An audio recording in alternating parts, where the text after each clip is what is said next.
Hello guys, welcome back to our channel learn with Payal. आज हम English बोलते वक्त होने वाली कुछ आम गलतियों के बारे में बात करेंगे जिनसे हम सभी कभी न कभी गुजर चुके हैं। अगर आप इंग्लिश बोलने में सुधार चाहते हैं तो इस वीडियो को एंड तक देखें। तो चलिए बिना देर किए शुरू करते हैं। मिस्टेक नंबर 1, वेरी का ज़्यादा इस्तेमाल करना। हम में से कई लोग इंग्लिश में वेरी शब्द का बहुत ज़्यादा इस्तेमाल करते हैं, जैसे very good, very bad, very nice. लेकिन वेरी को बार बार इस्तेमाल करने से हमारी इंग्लिश थोड़ी बोरिंग और रिपीटेटिव हो जाती है। इसके बदले हम क्या करें? वेरी की जगह हम कुछ और बेहतर शब्दों का इस्तेमाल कर सकते हैं, जैसे कि वेरी गुड को कह सकते हैं एक्सेलेंट या अमेजिंग, वेरी बैड को कह सकते हैं टेरिबल या फिर ऑफुल, वेरी नाइस को कह सकते हैं लवली या फिर fantastic. Example, that movie was very good. इसके अलावा आप कह सकते हैं that movie was excellent. Mistake number 2, make और डू का गलत इस्तेमाल करना। मेक और डू दोनों शब्दों का इस्तेमाल हम कभी कभी गलत तरीके से करते हैं। मेक का मतलब होता है कुछ बनाना, जैसे कि I make a cake, she makes a plan. और डू का मतलब होता है कुछ करना, जैसे कि I do my homework, they do the dishes. अगर आप किसी काम को कर रहे हो तो डू का इस्तेमाल करें, और अगर आप कुछ बना रहे हैं या क्रिएट कर रहे हैं तो मेक का इस्तेमाल करें। Example, I will make my homework, ये गलत है। I will do my homework, ये सही है। मिस्टेक नंबर 3, बीन का गलत इस्तेमाल। हम अक्सर बीन शब्द का गलत इस्तेमाल करते हैं। जब हम कुछ पहले से कर रहे होते हैं तो बीन का सही इस्तेमाल होता है। अगर आपने किसी काम को हाल ही में किया है तो वेंट का इस्तेमाल करें।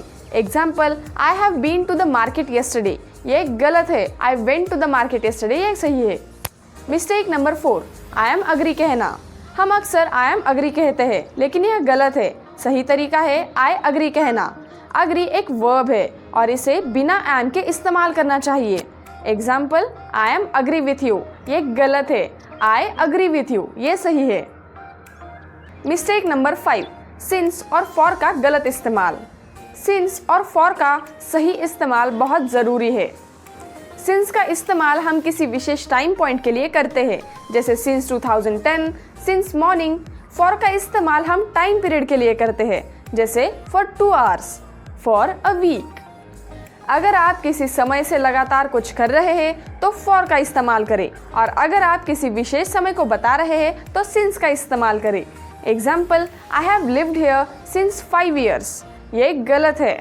I have lived here for 5 years, ये सही है। मिस्टेक नंबर 6, मोर बेटर कहना। हम अक्सर मोर बेटर कहते हैं, लेकिन यह गलत है। बेटर खुद एक कंपैरेटिव फॉर्म है, तो मोर की ज़रूरत नहीं है। बस बेटर का इस्तेमाल करें। Example, this movie is more better than the one, ये गलत है। This movie is better than that one, ये सही है। मिस्टेक नंबर 7, एनीवन और समवन का गलत इस्तेमाल। एनीवन और समवन का भी बहुत लोग गलत तरीके से इस्तेमाल करते हैं। एनीवन का मतलब होता है कोई भी, जबकि समवन का मतलब होता है कोई विशेष व्यक्ति। अगर आप किसी खास व्यक्ति की बात कर रहे हैं तो समवन का इस्तेमाल करें। Example, I want anyone to help me, ये गलत है। I want someone to help me, ये सही है। ये थी कुछ आम गलतियाँ जो हम इंग्लिश बोलते वक्त करते हैं। अगर आप इन गलतियों से बचेंगे तो आपकी इंग्लिश और भी बेहतर और फ्लुएंट हो जाएगी। अगर आपको ये वीडियो पसंद आया है तो वीडियो को लाइक, शेयर और चैनल को सब्सक्राइब करना मत भूलिएगा। चलो तो फिर मिलते हैं अगले वीडियो में। Thanks for watching.